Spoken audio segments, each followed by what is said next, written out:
नमस्कार, स्वागत है आपका एबीपी न्यूज में। आपके साथ मैं अखिलेश आनंद हूं। आप मेरे साथ इस चुनाव की मेगा कवरेज देख रहे हैं। देश भर में ग्राउंड जीरो से आप तक रिपोर्ट पहुंचाने के लिए लगभग 27,500 किलोमीटर की दूरी सड़क मार्ग से मैं तय कर चुका हूं।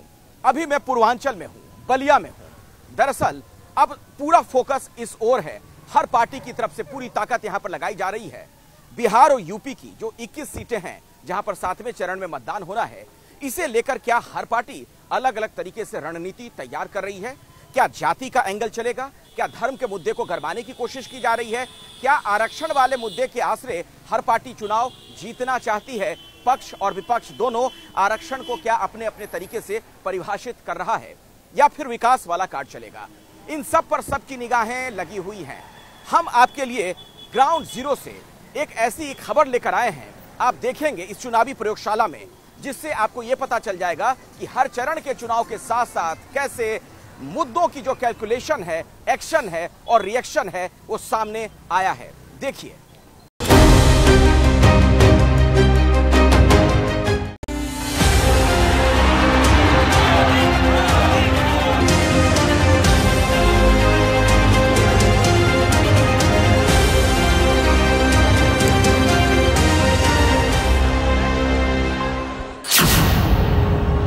सातवें चरण से ठीक पहले आपको चुनाव की प्रयोगशाला में लेकर चलते हैं। इसकी झलक तो आप पहले चरण से ही देख रहे हैं, लेकिन महसूस अब करेंगे।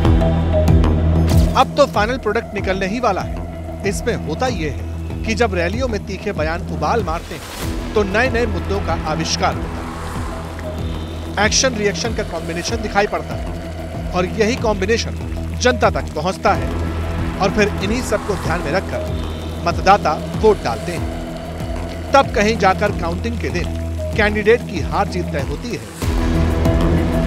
अगर मुद्दा देखा जाए तो सबसे अहम मुद्दा महंगाई है। हम लोग का बिहार इतना पिछड़ा है, कहीं भी जाओ तो सब बिहार को बिहारी बोलते हैं। हम लोग अभी पढ़े लिखे हैं, एमए कर चुके हैं, यहाँ पे कोई हम लोग को जॉब वगैरह नहीं मिलता है। आज की सरकार ये है कि 2 करोड़ युवाओं का रोजगार छीन ले रही है, तो ये लोग रोजगार देंगे कहाँ से? हमारे महिला का विकास अच्छा हो, हमारे महिला जी सके अच्छा से।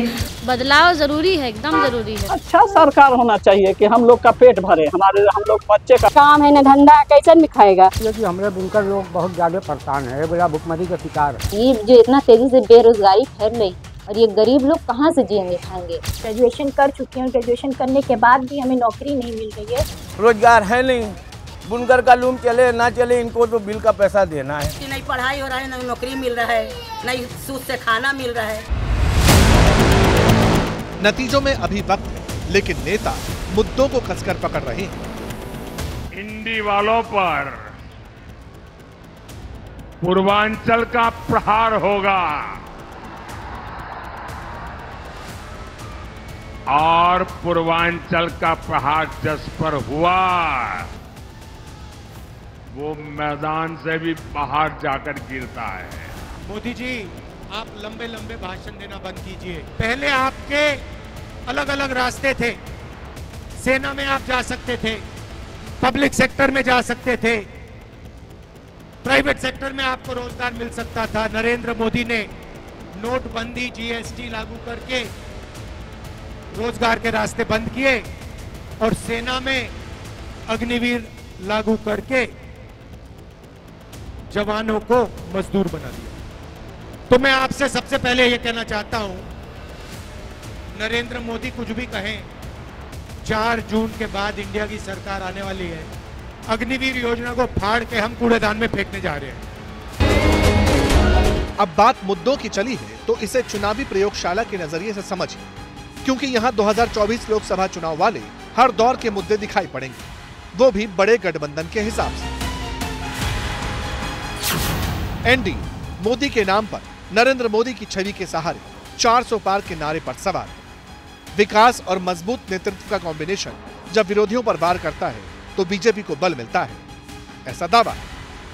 राम मंदिर और सनातन के नाम पर बीजेपी और सहयोगियों ने इंडिया अलायंस को आड़े हाथों लिया, मंदिर को मुद्दा बनाया। लेकिन चुनाव में घुमाव तब आया जब घुसपैठी, मंगलसूत्र जैसी बातें होने लगी। उसमें भी राहुल के करीबी सैम पित्रोदा ने विरासत टैक्स पर बयान देकर वार को नई धार दे दी। चौथे चरण के बाद तो आरक्षण संविधान के नाम पर बीजेपी ने कांग्रेस को दलित, आदिवासी और ओबीसी विरोधी कहना शुरू कर दिया। हालांकि इन सब के बीच बीजेपी ने एक मुद्दा पकड़े रखा, मुस्लिम आरक्षण, धर्म के आधार पर आरक्षण। इसी को लेकर अभी तक आगे बढ़ भी रही है। ये समाजवादी पार्टी के लोग तो रामद्रोही है, ये राम भक्तों पर गोली चलाने वाले लोग हैं और ये आज भी कह रहे हैं कि अगर समाजवादी पार्टी और कांग्रेस की सरकार बनेगी तो अनुसूचित जाति, जनजाति और पिछड़ी जाति के आरक्षण को मुसलमानों को बांट देगी। बीजेपी के वार के सामने विपक्ष ने भी काउंटर अटैक तैयार रखी और वक्त के साथ इस्तेमाल भी कर रहे हैं। इंडिया अलायंस ने चुनाव से पहले ही जातिगत जनगणना को मुद्दा बना दिया, जिसकी जितनी हिस्सेदारी उसकी उतनी भागीदारी वाली बात पहुंचाई। एक और बात पकड़ कर रखी, नौकरी और बेरोजगारी। इसके साथ पेपर लीक को भी राहुल गांधी हर रैली में बोल रहे हैं, मोदी सरकार को घेरते हैं। राहुल ने भारत जोड़ो यात्रा निकाली। इसके बाद से आम जनता पर महंगाई की मार को भी चुनावी कैंपेन में शामिल किया। आरक्षण को लेकर कांग्रेस ने बीजेपी नेताओं के बयान गिराए, दावा किया कि अगर मोदी सरकार फिर से बनी तो आरक्षण खत्म करवा दिया जाएगा। ये भी कहा गया कि 400 सीट इसलिए मांगी जा रही हैं ताकि संविधान बदल दिया जाए और फिर अपनी बात भी रखी जाती है। कहा जा रहा है कि अगर हमारी सरकार बनी तो फिर 50% आरक्षण वाली सीमा हटा देंगे। अब फाइनल फैक्टर के तौर पर खटाखट फटाफट 30 लाख पक्की नौकरी और महिलाओं के खाते में 1 लाख रुपए सालाना देने के वादे भी किए जा रहे हैं। हमारे देश में सबसे बड़ी समस्या अभी युवा जो है बेरोजगार हैं, उनके लिए नौकरी का कोई यहाँ पर कोई समाधान नहीं हो रहा है। मुसलमानों की जहाँ तक बात है, आप 3 तलाक की बात कर रहे हैं। 3 तलाक से क्या मुसलमानों को फ़ायदा होने वाला है? 3 तलाक से तो मुझे नहीं लगता कि कोई फ़ायदा होने वाला है यहाँ पर देश में। तो आज के डेट में जो है मुसलमान के पास आज कुछ नहीं है। जो कुछ है बस खाली हिंदू मुसलमान मोदी जी कर रहे हैं। आज 10 साल से राज कर रहे हैं, हिंदू मुसलमान। बाकी उनके पास ना विकास का मुद्दा है, न कोई मुसलमान का मुद्दा है। मुद्दे ये हैं कि एक सेकुलर भारत होना चाहिए, हिंदू मुस्लिम से अलग होना चाहिए। महंगाई, बेरोज़गारी सबसे बड़ा मुद्दा है ये। जो भी सरकार अभी पिछले 10 सालों से बीजेपी सरकार बनी है, तो इस सरकार ने सिर्फ बड़ी बड़ी बातें तो की हैं, मगर जो चीज़ होनी चाहिए जो ज़मीनी स्तर पे, वो आपको उस तरीके से नज़र नहीं आएगा। ये सही है कि इस बार चुनाव में मुद्दे लगातार बदले, किसी एक थीम पर चुनाव नहीं हुआ, मगर जनता के बीच एक खास किस्म का मैसेज जा रहा है। अब 7वें चरण के चुनाव से पहले पूर्वांचल को लेकर सवालों का एक बुलंदा इकट्ठा हो गया। सवाल, चुनाव के बीच शरिया पर सियासी संग्राम क्यों? क्या चुनाव को अलग दिशा में ले जाने की कोशिश है? क्या 7वें चरण में वोटों का ध्रुवीकरण करना ही मकसद है? मुस्लिम आरक्षण के नाम पर किसके वोट बढ़ेंगे? ओबीसी लिस्ट की समीक्षा के नाम पर किसकी सीट बढ़ेगी? क्या ध्रुवीकरण सत्ता के सिंहासन तक पहुंचाएगा? सरकार अच्छी चाहिए हम लोगों को, जो हर काम पूरा कर सके, महंगाई भत्ता कम कर सके। गरीब को बहुत दिक्कत है, जो जिसके पास पैसा तो खा लेता है, जो गरीब वो कैसे खा पाएगा। महिला को उम्मीद पे कि सबसे पहले कि आप लोग महंगाई कम करें, उसके बाद शिक्षा में आगे करें। जैसे जैसे और भी स्टेट हैं, हम लोग का बिहार इतना पिछड़ा है, कहीं भी जाओ तो सब बिहार को बिहारी बोलते हैं। एजुकेशन मामला में बिल्कुल पीछे है, तो थोड़ा एजुकेशन पे ध्यान दें, गरीब लोग के लिए कुछ करें, जॉब दें। बदलाव ज़रूरी है, एकदम ज़रूरी है। सरकार को अच्छा करना चाहिए और क्या करना चाहिए। क्या काम कहाँ, इतना महंगाई बढ़ा हुआ है, सब चीज़ बढ़ा, सब चीज़ पे तो महंगाई। महिला का कोई यही नहीं है। एक महिला के तौर पे तो यही मुद्दा है सर, कि जो महंगाई है सबसे पहले उसको कम करना चाहिए। जो बेरोजगारी है वो होना चाहिए, बेरोजगारी के ऊपर आप लोग ध्यान दीजिए।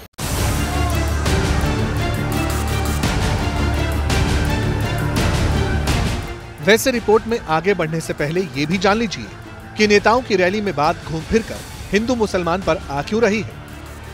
इसे 7वें चरण की सीटों के पिछले चुनाव नतीजों से समझिए। 1 जून को जिन 57 सीटों पर चुनाव होना है, 2019 में एनडीए अलायंस ने इनमें से 32 सीटें जीती थी। इसमें भी 25 सीट बीजेपी के पास थी, यूपीए को 9 और अदर्स के खाते में 14 सीट गई थी। इस बार समीकरण बदले।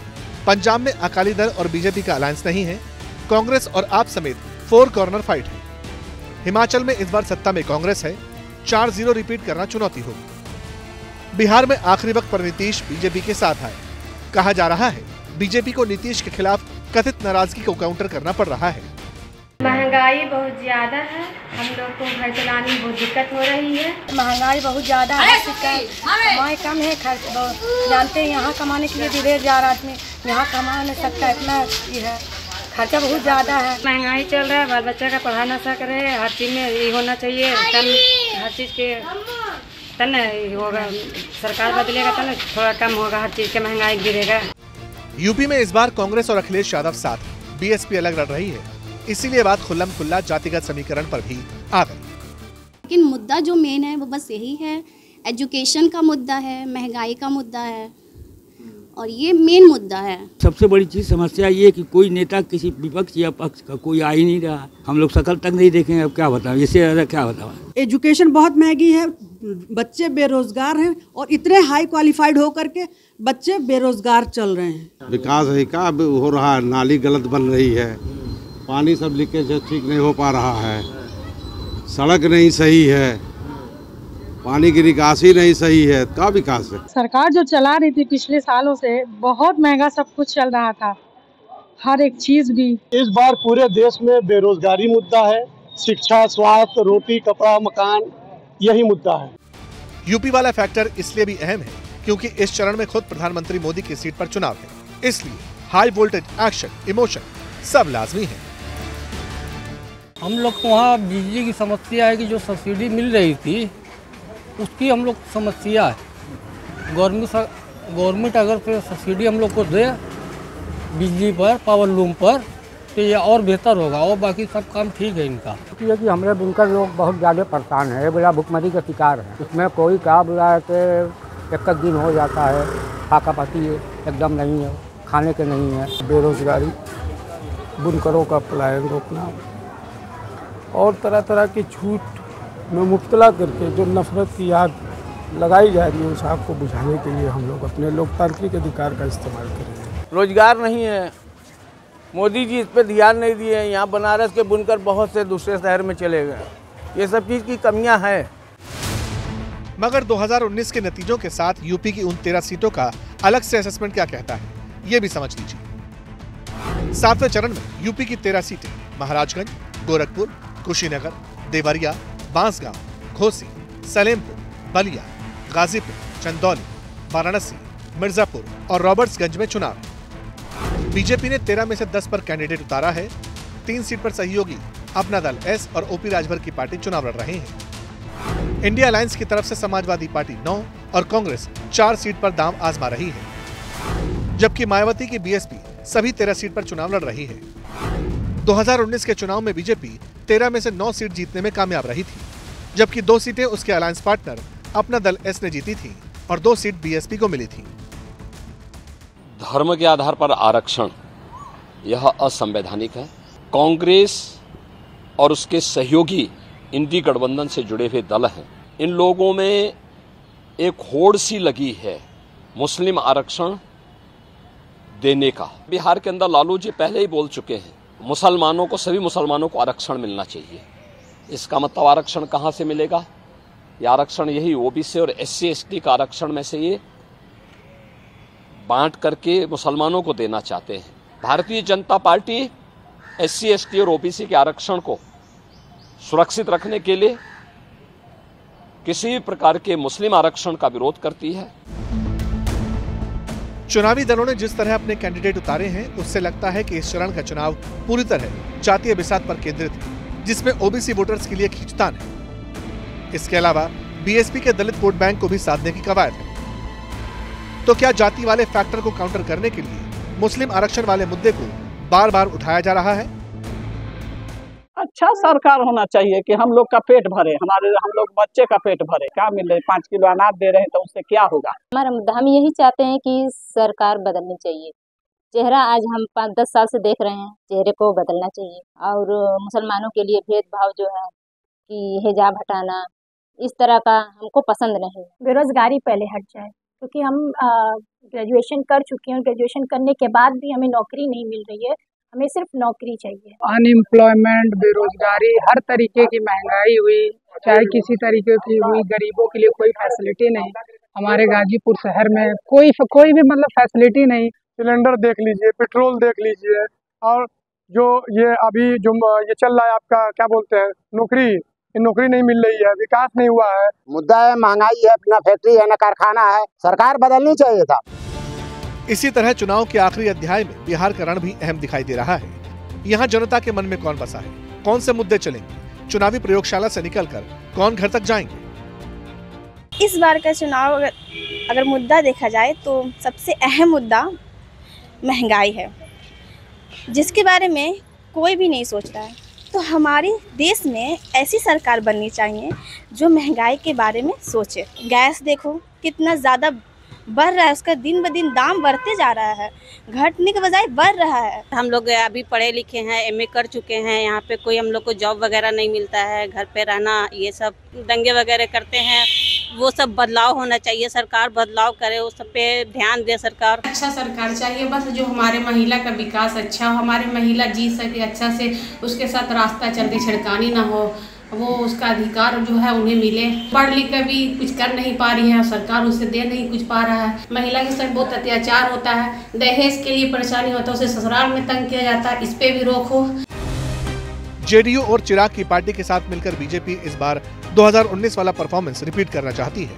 अमित शाह दावा भी करते हैं कि बिहार की जनता उनके साथ है। वैसे दावा तो इंडिया अलायंस भी कर रहा है।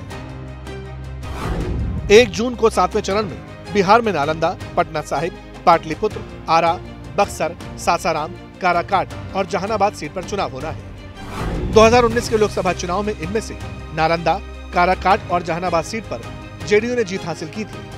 बाकी 5 सीटों पर बीजेपी के सांसद की जीत हुई थी, यानी एनडीए अलायंस का ही बोलबाला था। हालांकि तेजस्वी और राहुल की रैलियों के बीच काराकाट में पवन सिंह वाले फैक्टर के बीच क्या मुद्दे जाति धर्म वाले होंगे या विकास का मसला हावी रहेगा। जो अच्छा काम करेगा, अच्छा विकास का काम करेगा, जो मुल्क और लोग आवाम का काम करेगा, उसको नज़र रखते हुए काम करना, वोट डालना चाहिए। तो बहुत सारे सामान के दाम बढ़ गए हैं, बहुत ज़्यादा, गैस सिलेंडर का हो, राशन का हो। जो मिडिल क्लास के लोग हैं और ख़ास तौर से जो मज़दूर तबका के लोग हैं, उनके लिए ज़िंदगी बसर करना बहुत मुश्किल है। मज़दूर क्लास के लोग अगर बच्चों पे खर्च करते हैं तो खाने के लाले पड़ जाते हैं, खाने पे खर्च करते हैं तो बच्चों की पढ़ाई उससे मुतासिर हो जाती है। हर साल किसी सरकार को 5 साल के लिए लाया जाए और उसके बाद उसको हटा दिया जाए। के लिए यहाँ जो भी डेवलपमेंट होता है तो मान के चलिए 5 साल तो काम करता है, 5 साल के बाद कोई भी सरकार सिर्फ खाता है, उसके बाद ज़मीनी स्तर पर कोई काम नहीं होता है। तो कुल मिलाकर 57 सीटों में से 7वें चरण में बिहार और यूपी की 21 सीटों पर मतदाता को अपने वोटिंग राइट का इस्तेमाल करना है। अगर इन सीटों पर पिछली बार जैसा परफॉर्मेंस होता है तो बीजेपी के लिए बोनस होगा, वरना नंबर गेम में काफी कुछ हो सकता है। और जो भी होगा 4 जून को सबसे तेज नतीजे आपको एबीपी न्यूज पर ही देखने को मिलेंगे, तो सुबह 6 बजे से ट्यून जरूर कर लीजिएगा। तो आपने हमारी ये खास रिपोर्ट देखी। चुनाव से जुड़ी हर खबर के लिए आप लगातार हमारे साथ जुड़े रहिए, देखते रहिए एबीपी न्यूज।